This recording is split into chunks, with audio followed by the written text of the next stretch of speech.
would agree with the need to be armed over there. So you think this is all a waste of money, too? Yeah, and Milwaukee has a history of this crap, so I don't know why we're at all surprised. Can I ask you a question there, Binky? Why is it that public art is almost universally ugly? Why is it that stuff that the people vote to put in public and call it art is stuff they would almost never put in their front yards? That stupid orange sunburst at the Don the end of you think that Bob Baldwin, the alderman, could be sticking that in his front yard? I doubt it. It is because that the people in charge of buying it have no idea, anything about art. Well, you artists try to go something over your head so they look cool, but really it's just stupid. You artists pull the wool over the eyes of these politicians by what's cool and trendy. You tell what's cool and trendy, and you're laughing with your sleeves all the way up. Hey, look at this piece of crap I saw in the city of Milwaukee. I couldn't have lowered that to anybody. Thank you. It's been nice talking. I gotta go. I appreciate it. Thanks for the call. Take a couple more, then we'll move on. Waukesha, Eric, you're in East South 1130 WISN. Yeah, your earlier caller thought it was cool with the purple lights. To me, it'd be cool if my taxes went down. Yes. Yeah, when it comes to light, lightening the tax burden would be a much needed relief. There you go. My comment is, Mr. Obama said everybody's going to have skin in the game. When is government going to have skin in the game? That's Eric, very good point. Excellent point by Eric. That's a great point. When is it that we are going to start to look at the efficiencies, or more pointedly, the inefficiencies, of government, and start to penalize government for its almost inherent inefficiencies? And it's, in some cases, non-justifiable or unjustifiable, in some cases, just silly spending. When is there going to be a significant reduction of government workforces?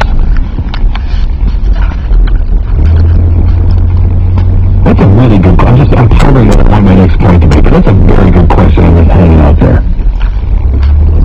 If they downsize Clear Channel by 8% of its workforce, by the way, we're still, the radio's still on, we're still broadcasting, we're still doing all of our stuff. It's a little bit more difficult, but we do it. What would happen if we reduced the federal labor force by 8%? Thank you, operator. I bet you'd win. I bet you'd never even notice the difference. Kenosha, we start going to WISN. Hi, Raymond. Good show. I was in Milwaukee last night on a business meeting for lights. I said, wow, looks nice. But you know what? I agree with you. Money best spent somewhere else. Another comment. All those congressmen, all those senators, they need to work without any salaries for this year. For $1, like old Rick Wagner was going to do to GM before Obama fired him.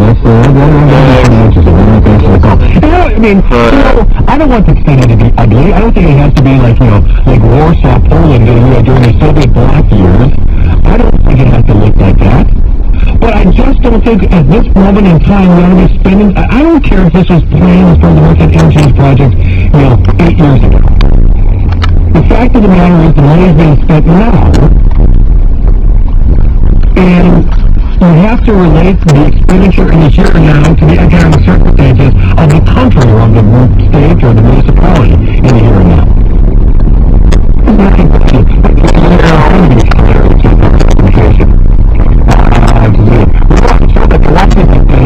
It's a dynamic place open for business, and it's cosmopolitan.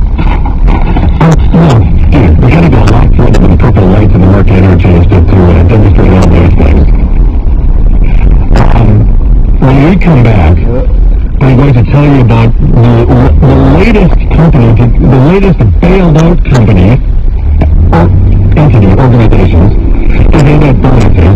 For whatever reason, there's a lot of plan on what you're going to do. There might be a lot of reputation on this one. And also, the hidden downside of the recession as it relates to working people. 333, News Talk 1130 WISN. Find a bike, buy a bike, and even ride it home during the nation's largest